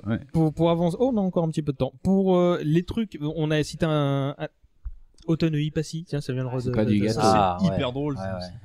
ouais. C'est ton destin. Les tags C'est sur ton les. destin, putain. Le pendant quelque part de Oui, Automne et complètement. Passy. Et les keufs Complètement. et les meufs. Non, dans le RER, la banlieue c'est pas rose, la banlieue c'est morose. J'ai un pote qui s'appelle Emmanuel. Manu. Ah, putain, Je crois que ça a été la lie de tous les Manus de France, quoi. Et Manu, tu descends, putain, mais ça, je pense qu'ils en ont vraiment C'est pas chié, pire quoi. que Régis. Ouais, j'allais le dire. Oui, alors là, Régis avec les nuls. Hein. Ouais. Ouais, mais Régis, déjà, tu voyais un Ils ont reçu gars des plaintes, qui ils ont est. reçu enfin, des vraies T'allais plaintes. pas avoir de gamin de 15 ans qui s'appelait Régis, quoi. Ah, Alors que si. les Manus, À c'est mon de la âge, merde. si. Alors, il y en a qui existaient. Hein. À mon âge, si, j'en avais pas mal autour de moi des Régis. Pour avancer un petit peu, est-ce qu'il y a des trucs qui vous plaisaient moins? Est-ce qu'il y a des moments de gêne, de trucs où vous trouviez ça pas drôle? Après les films qu'ils ont fait après les Trois Frères, quoi. Ça c'était gênant, ça un petit peu quand même. Je parle de la télé là. Le Paris quand même, Ouais. il y avait 2-3 bonnes vannes. Oui, dans très le bien. Paris, Non, pour la télé, effectivement, ils ont fait un truc récemment qui était genre, Récemment? Ouais. Il me semble que c'était Bourdon et Légitimus, parce que finalement, Campan, lui, il s'est fait une carrière un peu respectable. Bourdon et Légitimus, ils ont tenté de revenir à la télé, il me semble, pas sur Le Cœur de YouTube. Zone, on est sûr de ça? Écoute, en tout cas, il s'est pas risqué encore à faire du comique ou de la parodie ou machin. Eux, par contre, Légitimus et Bourdon, ils ont fait un truc où genre deux papis qui découvrent l'internet et Google, c'était horrible. C'était vraiment vraiment horrible. C'était le truc genre, en fait, ça a brisé un peu le cœur parce que tu te dis, c'était des gars qui, quand ils faisaient ce qu'ils faisaient à leur époque, ils étaient vraiment pile dans l'air du temps. Limite, ils précédaient effectivement la tendance. Ils voyaient plus loin que les gens qui faisaient leurs émissions eux-mêmes, etc. C'était incroyable ce qu'ils faisaient. Et là, franchement, le truc de genre, on découvre Internet et on sait pas se servir de Google, c'était vraiment une catastrophe. Je crois que ça me revient. Enfin, je me souviens pas de ce sketch c'était une série, hein, il me semble. Enfin, non, mais pas une série. Enfin, une série de sketch en fait. Une série de. Les trucs qu'ils ont fait avec Norman ou parce qu'ils ont fait des trucs comme ça. Au moment des Trois ont Frères fait 2, en fait, ils ont fait plein de promos. En fait, ils ont fait avec des youtubeurs, avec le Palmacho aussi. Un an et demi avant, ils ont commencé à. En fait, ils ont une agence de com qui a été mise sur le coup. C'est pas possible autrement parce que c'était tellement massif. Ils étaient là partout tout le temps et ils annoncent. C'est comme ça qu'ils ont annoncé l'arrivée de la suite des Trois Frères. Et à mon avis, ils ont compris que YouTube, ça pouvait quand c'était monétisé, ça pouvait le rapporter un petit peu parce que ils étaient là partout tout le temps. Ouais, j'ai vu pour un peu préparer l'émission, j'ai regardé des interviews et j'ai vu une interview donc c'était 2014, juste après les Trois Frères 2. Ils sont en plateau, c'est une télé suisse, je sais pas quoi. Ah, je l'ai vu. Ils sont très. Et j'ai trouvé que c'était bizarre. Enfin, tu les sens qu'ils sont dans l'hypocrisie. Enfin, des fois, j'ai l'impression que c'était une parodie d'émission de télé. Enfin, parce qu'ils sont pas à l'aise entre eux. Il y a plus du tout où ils expliquent clairement d'ailleurs. Oh non, mais tout va bien entre nous. Il y a pas de problème, bien sûr. Mais où ils expliquent très clairement, par exemple, que la technologie, ils y bitent rien. Ouais, exactement. Tout à fait. Je l'ai vu, c'était. Et c'est un peu triste quand même. Ils sont devenus des has-been quoi. Ah oui, complètement. Et c'est vraiment étonnant parce que leur groupe et Campan s'en est bien tiré. Ouais. Legitimus, je pense, mais même les deux, ils pourraient s'en tirer s'ils essayent d'ailleurs. Bourdon, par contre, j'étais très contente de le revoir dans Jackie au Royaume des filles. Peut-être qu'ils ont essayé et que ça n'a pas eu de succès parce que Campan, il a fait une carrière un peu différente. Du coup, il se fait pas tout le monde en même temps. Peut-être que Bourdon, il a pas fait les bons choix et Legitimus, il a fait des séries télé. Legitimus, il a fait une série télé qui m'avait étonné. Profiler. Il jouait un profiler, ouais. Du coup, il a un rôle sérieux lui aussi. Et c'était pas mauvais. Enfin, bon, après, c'est moi qui pense. Attention. Bon, d'accord. Et ouais, tu disais. Didier Bourdon, un excellent rôle dans Jackie au Royaume des filles, qui est un bon film. Moi, je pense qu'il faut le voir. C'est dommage, tout le monde est passé à côté, mais pour le coup. Limite, c'est un film un peu dans l'esprit de ce qu'ils auraient pu faire avec un petit peu de façon un petit peu avancée quoi. Je sais pas. C'est le directeur de casting qui allait le chercher lui parce mais il est parfait hein, pour le coup. Il joue la première femme, enfin le premier mari d'une militaire et il est vraiment à mourir de rire. Pour le coup, il est vraiment complètement dans son bon emploi quoi. Moi, j'ai l'impression que Bourdon, qui était mon préféré à l'époque, Didier Bourdon, il s'est vachement reposé sur ses lauriers. En fait, il a laissé tomber. Après, il pétait de thunes, ils s'en foutaient. Alors que les autres, ils ont Campan, ils ont essayé de faire autre chose, de s'en sortir. Qui était celui il était au milieu entre les deux autres parce que Legitimus était dans un extrême et Bourdon était dans un autre et du coup forcément il y a plein de gens qui trouvaient que c'était le plus faible alors que c'est lui l'auteur des sketchs. Oui, pour moi c'était l'intellectuel maximum hein. Pour moi c'est lui qui a le plus écrit je crois. Dans cette fameuse interview ils disent que c'est Campan et Bourdon qui écrivaient et Legitimus écrivait pas du tout en fait. Enfin, je sais pas, moi, en découvrant justement le truc dans les années 2000, je connaissais pas leur dynamique et tout ça, pour moi, Campan, c'était la tête pensante du truc. Clairement, ça se voyait, quoi. Après, ce qui est étonnant, c'est qu'il y a une chute de qualité, après 95, ils font plus rien. En fait, ils règnent sur la télé, ils créent un humour qui est devenu hyper structurant, hyper référentiel, au point d'inspirer la vie quotidienne, mais aussi des groupes de comiques, quoi, mais je sais pas ce qui est arrivé, je sais pas qui écrivait leurs sketchs, c'était eux alors apparemment. Oui, c'est eux qui écrivaient. Ce que je m'explique pas, c'est cette chute là, c'est-à-dire que à partir des années 80, du jour au lendemain, mais à partir du milieu des années 90, après leur sketch leur spectacle de 95, en fait, ils se sont brouillés avec le producteur, il y a une histoire comme ça. Il y a un souci avec parce le producteur. Parce qu'ils ont pas aussi, contrairement, pour pas revenir sur les nuls un petit peu, mais les nuls, ils ont été soutenus toute leur carrière. Et même après par Canal+, et par toute cette team et tout, et qui ils les ont poussés, alors que les inconnus, la télé publique les a jamais finalement après coup, ils ont fait les Trois Frères qui était un carton, mais derrière ils ont arrêté quoi. Alors, vous savez quoi, j'ai oublié de relancer le timer quand on a fait une pause, donc je sais plus où on en est. Mais de toute façon, bon, c'est ça qu'il restait du temps. C'est pour ça, que je m'avais prévu de parler de la vague qui retombait, donc c'est ce qu'on était en train de faire très bien. Anecdote perso pour conclure. Ah si. Très con, mais j'avais organisé quand j'étais plus jeune une soirée Sentai et Magical Girl où on passait bon écoutez hein, je sais faire la fête, c'est comme ça. Bref. Donc on a fait une soirée Sentai et Magical Girl en passant des extraits de plusieurs séries et machin. Il y avait évidemment Bioman parmi et parce que j'aime bien aussi faire de la bouffe accordée à ce qu'on regarde. J'avais fait des onigiri, donc du rose, du bleu et jaune devant, marron derrière, évidemment. Donc ça a été remarqué au moins. Oui, heureusement, parce que sinon j'aurais pété un câble, parce que obtenir une couleur marron sur un onigiri, c'était vraiment hardcore. Mais jaune devant, marron derrière, on l'a fait. Tout sur l'ensemble de leur carrière, est-ce qu'il y a un truc que vous conseillez absolument, si vous devez conseiller un truc, mais il faut que ce choper soit un sketch. l'intégrale. Non, il faut choper l'intégrale le DVD. beaucoup Là, meilleur. je crois qu'ils ont ressorti toute la télé des inconnus. Bah, je crois qu'il y a Inconnus Story, c'est pas ça? Ça, c'était ce qu'on avait quand moi j'avais les coffrets VHS. Mais ils ont ressorti toute la télé des inconnus, qui est vraiment l'ensemble des sketchs. Il y a pas de, parce que dans The Inconnus Story, il manquait plein de trucs en fait. Ouais, c'est vrai. Et après, quand les DVD sont sortis, il manquait encore des trucs. Et là, ils ont sorti vraiment tout. Mais c'est les 7 émissions complètes, quoi, en fait. De toute façon, je crois qu'aux périodes de Noël, le rayon DVD, tu vois que ça. Ouais, c'est possible. Tout n'est pas sur YouTube, en fait. Ah, peut-être qu'il y a un Inconnu sur Vevo, il y a un sur Vevo, il y a masse de trucs et même des trucs que je découvre encore aujourd'hui, que je connaissais pas, qui sont des petits sketchs mineurs, donc peut-être pas forcément parmi les meilleurs, mais ouais, il y a un truc sur. Ils sont vachement branchés sur justement un petit peu revival inconnu début des années 2010 là, qui était dû à YouTube, clairement. Moi, ce serait le spectacle de 95, celui qu'ils ont donné au Casino de Paris, parce que c'était leur dernier. Et il y avait je crois que dans les Trois Frères, c'est après.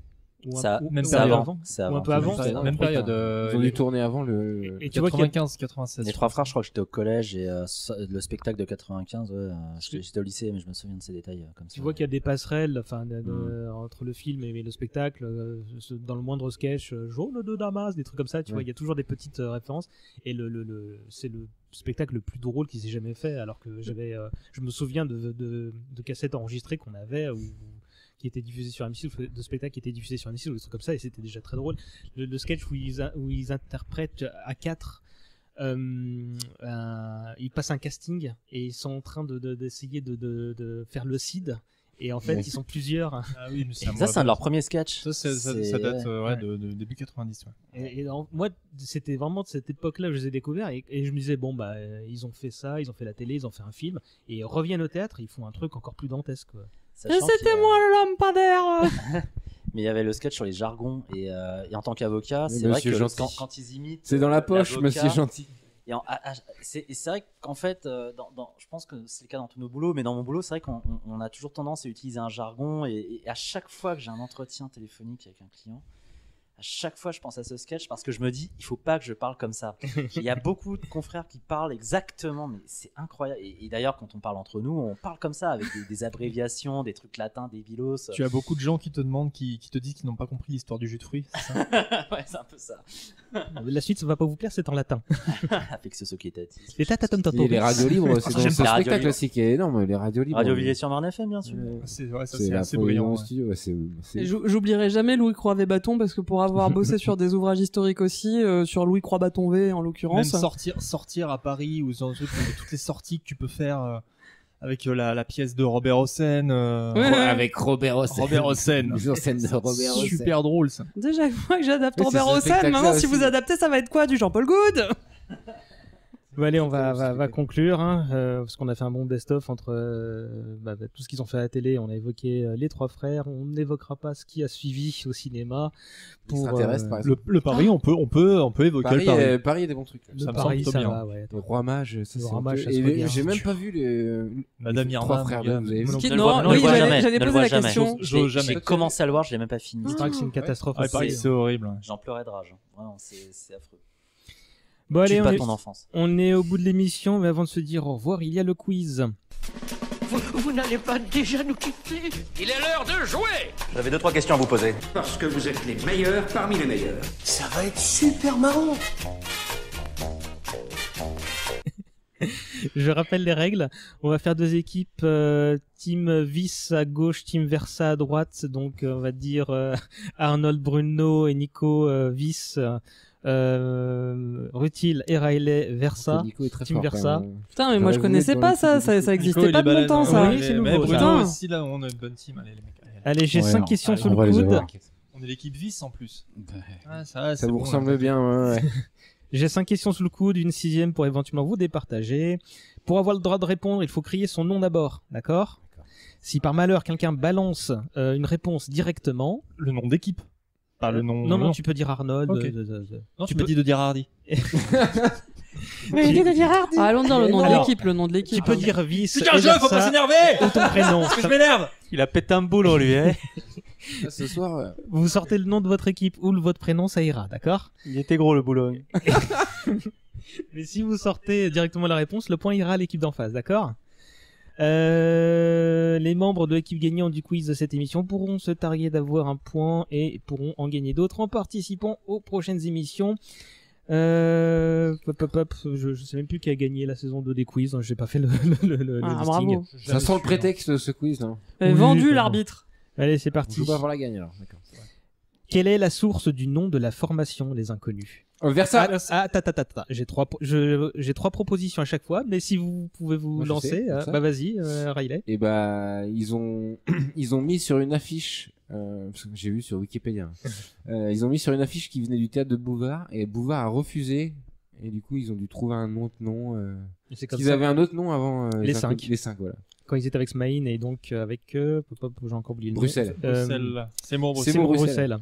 Et donc Smaïn était parti. En fait, ils ont voulu jouer sur le fait qu'ils venaient du théâtre de Bouvard, qui était donc un peu connu. Et ils ont voulu faire le petit macaron vu à la télé, quoi. Comme ça a été refusé, ils ont dit bon, ok, on est des inconnus. Et donc ils ont choisi des inconnus pour le petit pic à l'encontre de Bouvard. Un point pour la team Versa. L'un de ces sketchs n'a pas été diffusé à la télé. Lequel? Les sous-sous dans la popoche? Une famille en plomb? Ou trouble jeu? Famille en plomb. Versa. Pourquoi? Parce que Patrick Roy, le présentateur, est mort entre-temps. Tout à fait, c'est bien ça. Juste malade. Il est mort entre-temps. Il est mort entre-temps. Il était malade au moment ils ont tourné. Fait... Ouais. C'était Patrick Roy, c'est ça, hein, pour une famille noire. Je crois qu'il a été finalement diffusé ce sketch. Il est sur les DVD en fait. Voilà, je crois que c'était en bonus.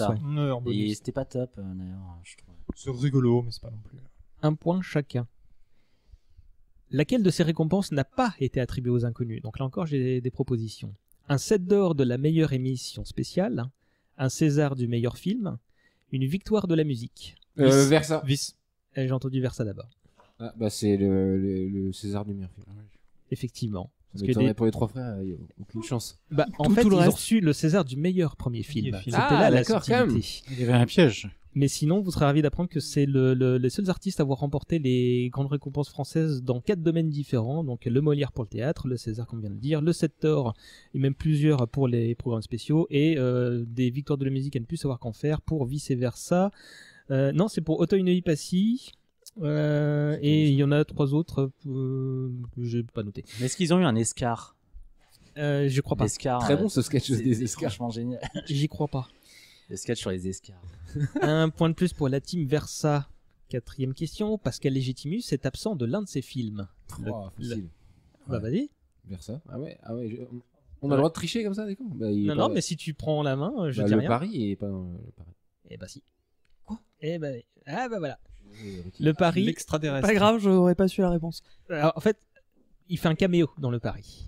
Il est le barman dans. Je me souviens pas. Voilà. Sinon, c'était dans l'extraterrestre. Je me souviens pas. Du film. Je l'ai même pas vu. Et j'allais citer également Anti-sur-scène, qu'il a réalisé, Légitimus, je pense. Et où Bernard Campan et Bourdon font une apparition déguisée en femme de ménage antillaise à 55 minutes 50. Il y a pas mal de voix françaises connues dans ce film d'ailleurs. Ouais. Melondo et celle qui doublait Monica dans Friends, mais qui doublait plein de gens aussi. Voilà. Donc ça fait 2-2. 5e question. L'un des membres du trio s'est lancé en solo sur les planches pour un one-man show. Lequel? Pascal Légitimus, Vice. Ah, t'as dit la réponse d'abord. C'est Jacques Adiadi. Oui, je suis désolé. Bon, on va Versa, Pascal Légitimus. Tu sais quoi, je vais lancer la dernière question pour départager. Si on cumule les âges des 3 comédiens, à combien on arrive d'années? Oh la vache. À l'époque ou maintenant? 170. Maintenant. 170. 170, vous dites combien en face pour voir? On peut réfléchir quelques secondes? Oui. Non, ils ont 60 ans chacun, donc 180. Ça t'as dit 170. Vous pouvez répéter la question? Je sais pas, vraiment aucune idée, ouais, je pense qu'ils ont quel âge? 175. On prend ce qu'il dit lui. Vous êtes les plus proches parce que c'est 181 ans en fait. Oh la vache. Ils ont Bourdon et Légitimus sont 60 ans et Campan a 61 ans. Bon allez, on va dire que tout le monde a gagné comme à l'école de ouais, d'accord. en fait, si t'as débordé, il a fait pareil donc. C'est vrai. Bon, toujours la même question en conclusion et on va pas la changer pour ce premier épisode. Est-ce que la télé des inconnus, ça se regarde encore aujourd'hui pour la première fois et est-ce que ça se regarde pour la 12e fois facilement Pour moi, c'est les Monty Python français. Ça peut se regarder à n'importe quelle époque. Mais alors, faut garder l'esprit ouvert. Certains trucs que j'ai revus récemment, je me suis dit, en 2019, est-ce que ça passe? Bon, on en a parlé tout à l'heure, tout ce qui est à tendance ethnique, imiter les Chinois. Ils ont fait des blackface aussi, hein, Maui Tewez, il y avait que Legitimus qui était mort. Ils étaient pas les seuls à le faire.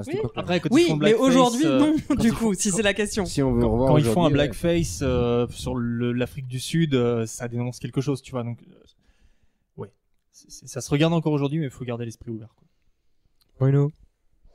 Ouais, je ne pense pas. Je ne pense pas. Mais après, peut-être avec un accompagnateur qui explique pourquoi. Non, voilà, mais qui donne le contexte, c'est pas forcément idiot. Une audio-description, quelqu'un qui explique pourquoi, comment, etc. Parce que, mais tu montreras pas gamin. Non, je pense que ce n'est plus acceptable. Parce que moi, pour certaines choses. Non, mais pas pour les trucs qu'on peut plus montrer ou dire à l'écran, mais je pense que je montrerai pas ça à mes gamins moi plus tard, de peur de passer pour un gros beauf en fait, hein, parce que je pense que oui, c'est ça à la rigueur. De toute façon, je pense qu'il n'aura pas besoin des inconnus pour que je passe pour un vieux beauf pour lui, ça de toutes les manières. Mais de manière générale, je veux dire, comme ça, naturellement, ça me viendrait pas forcément à l'esprit de le montrer, de montrer à mon gosse les inconnus. Je pense que ça. J'ai pas envie qu'ils prennent au premier degré et voilà. Donc c'est pour ça que je parle d'accompagnement. Après, je vais pas non plus lui disséquer chaque sketch. C'est alors pas ça. Ça veut dire les chiffres sur YouTube montrent que la. Ah mais ça c'est nous ça. Pas que. Apparemment sur la jeune génération, ça regarde beaucoup et ça consomme pas mal. Mais comment tu peux savoir qui regarde quel âge J'ai vu des articles, des trucs comme ça qui apparemment les mecs référencent quand même pas mal. La popularité du merdier et que sur les millions de téléspectateurs, enfin sur les millions de vues, parce que maintenant il peut pas y avoir que du 30-45 ans. Ah oui, c'est certain. Donc ça se regarde par d'autres générations aussi. Donc après tout dépend du contexte et oui c'est pas faux ce que tu dis. Nico. Alors ça peut se regarder, enfin tous les sketchs à mon avis pourront pas forcément être regardés par les nouvelles générations. Je pense que quitte à regarder ça pour la première fois, je recommanderais plutôt les sketchs documentaires qu'ils pouvaient faire sur l'hôpital, sur l'école, parce que ça a pas vieilli, ça a pas pris une ride. Après sur le côté racisme ordinaire, ils étaient pas les seuls à le faire, ça a pas forcément très loin, ça me fait encore marrer. Les envahisseurs, c'est un des sketchs qui me fait vraiment le plus marrer. Et mais pour le coup, il y a d'autres sketchs qui font référence à des émissions qui n'existent plus du tout et qui, je pense, sont devenues totalement inaccessibles. Enfin, tourner ménage, par exemple, je suis pas sûr que ça puisse se voir encore auprès du jeune public. En revanche, le sketch Hôpital Belpo, il pourrait complètement, à mon avis, être regardé. Tourner ménage, je pense qu'il se regarde si tu effectivement connais vaguement le contexte du truc des émissions de matchmaking, parce qu'il y en a eu aussi sur MTV et autres après, hein, dans les années 2000. Mais pour moi, justement, ça à la limite ceux parmi les plus accessibles, parce que justement c'est juste des personnages, c'est pas vraiment des références à ils sont pas dans la parodie à 100% en fait. Tous les sketchs qui sont vraiment marqués parodie d'émissions d'époque, c'est là que c'est compliqué de les montrer parce que t'as plus du tout le recul. Bioman qui était très drôle, je suis pas sûr. Quoi qu'il y a j'allais le citer, moins d'impact c'est sûr, mais j'allais le citer sur effectivement à part les fans de Seinen. Mais genre celui Fort Boyard, il peut passer aujourd'hui, ça passe encore aujourd'hui Fort Boyard, tu vois. Et peut-être pas dans 10-20 ans parce qu'il y aura peut-être plus Fort Boyard à ce moment-là. Quoi, tu rigoles, attends, le podcast sur Fort Boyard, c'est ça. Sortir les tigres, et en avril il y a plus d'argent. Bah tu vois bien dans le sketch il y a plus d'argent depuis la fusion entre France 2 France 3. Riley. Moi je suis assez d'accord avec Bruno en fait, je pense que tu peux montrer à des gens qui connaissent pas du tout, mais il faut leur expliquer bah ouais, c'était les années 90, c'était pas pareil quoi. Et moi, ça m'a fait beaucoup rire. Peut-être que ça te fera pas marrer, mais ce sera toujours mieux que Kev Adams ou je sais pas quoi. Je fais mon vieux con, mais exprès. Mais accompagné, je pense que ça marche toujours autant quoi.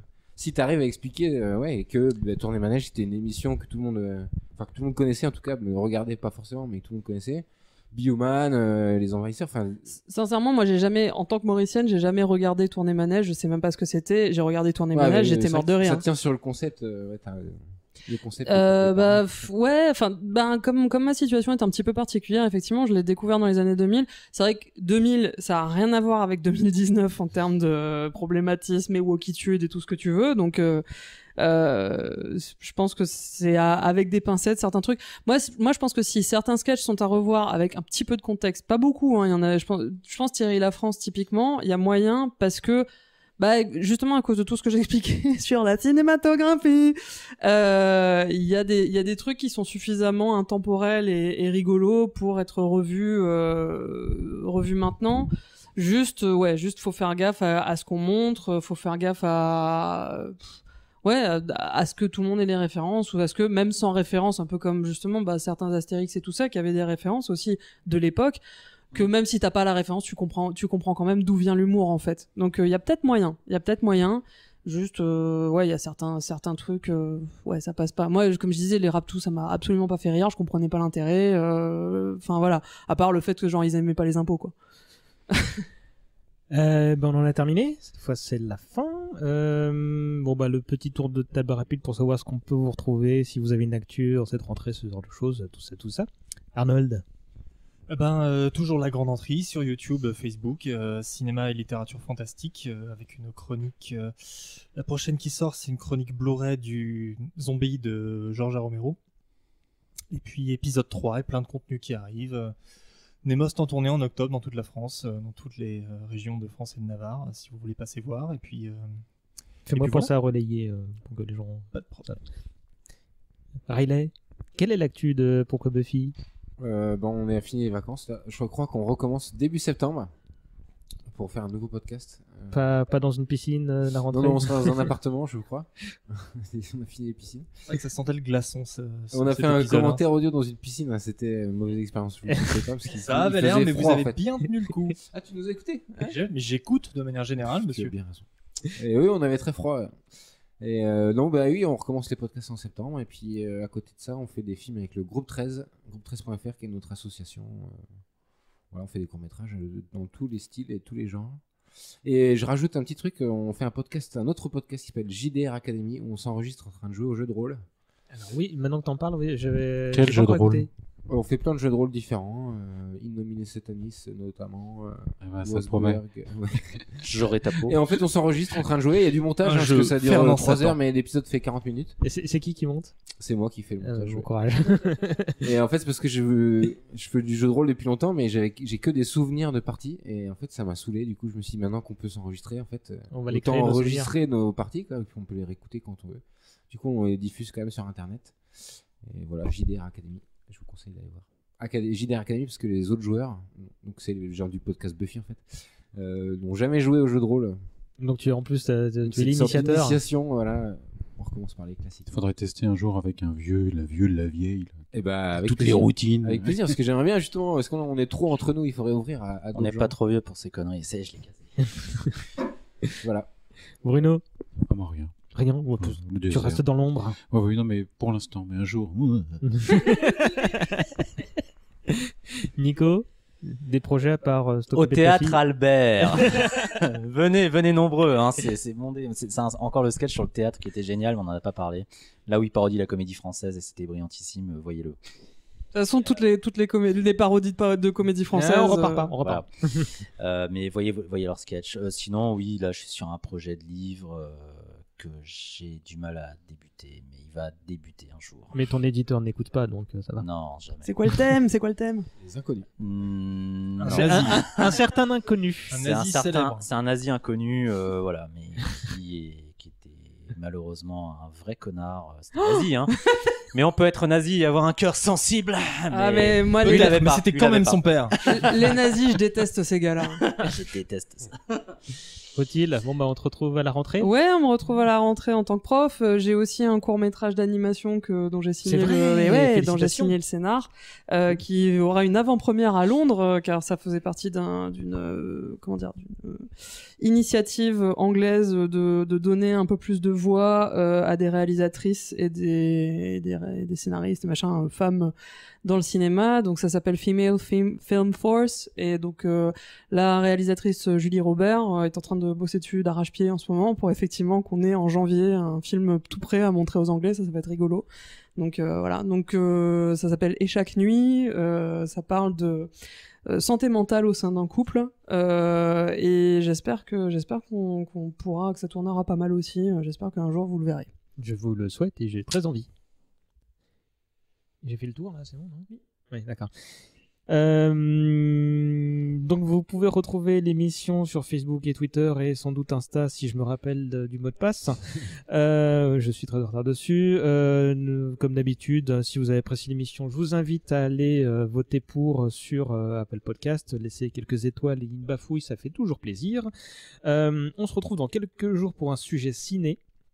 Un sujet que les auditeurs fidèles savent que j'ai longtemps cherché à repousser. Tu m'étonnes. Mais j'ai récemment été mise au pied du mur et donc on va parler d'un petit long métrage qui réunit Michael Jordan et Bugs Bunny. C'est un chef d'œuvre, Depuis le premier épisode, j'en entends parler de ça. Faut le voir dans la salle du Macumba Night, mais rien que pour la salle. Hein. On se quitte en musique et là on a l'embarras du choix, mais je pense qu'on avait une majorité pour vice versa. Un karaoké, ça vous dit? Yes, Ouais. yes, yes, Bon, yes. je trouve ça. Bon allez, bisous à tous, très bonne fin d'été et à bientôt.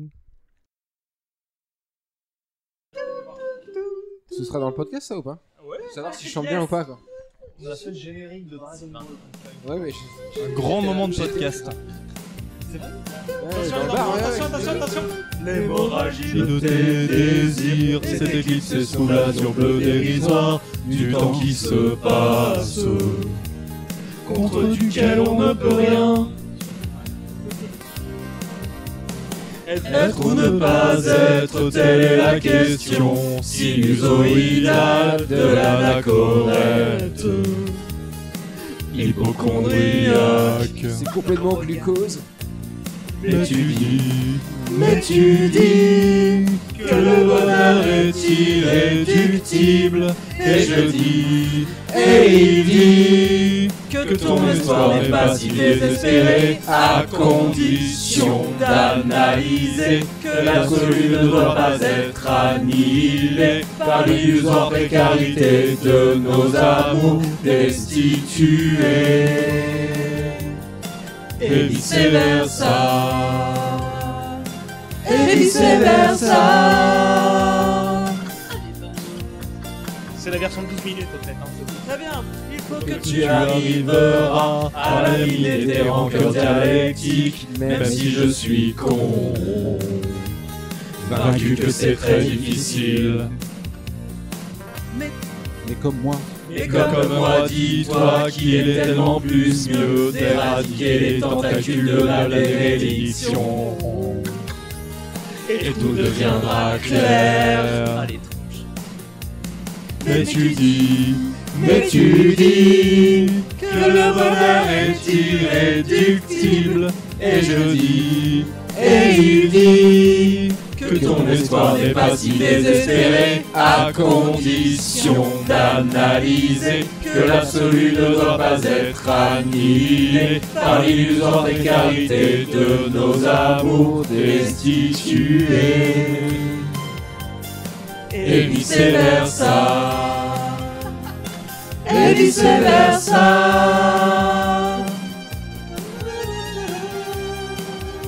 Ce break de violon est très beau. Ouais, J'ignore de le savoir. Mais ce que j'ignore pas de le savoir, c'est que le bonheur est à deux doigts de défier. Et que la simplicité réside dans l'alcool bleu et jaune et mauve, et insoupçonné de nouvelles lignes mauves, et bleu, et jaune, et pourpre, et parabolique, et vice versa. Mais tu dis que le bonheur est irréductible.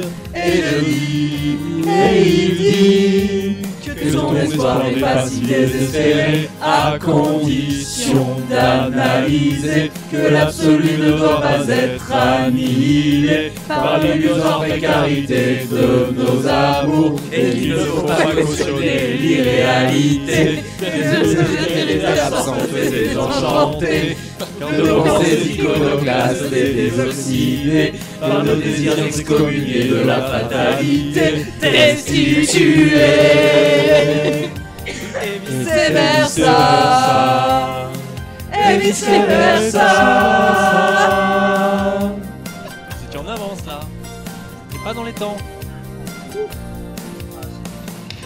Des drones. Vice-versa. Quel groupe ils parodient en fait là? Quel groupe ils sont en train de Au parodier? moment où il lâche le violon et ça part tout Pas seul. vraiment de super groupe. sceptique. Oh là là. Oui, c'est vrai qu'il lâche jamais ça. C'est surtout. Et tout devient. Mais un groupe français qui chante comme ça? Un groupe français qui fait ce genre de chanson et.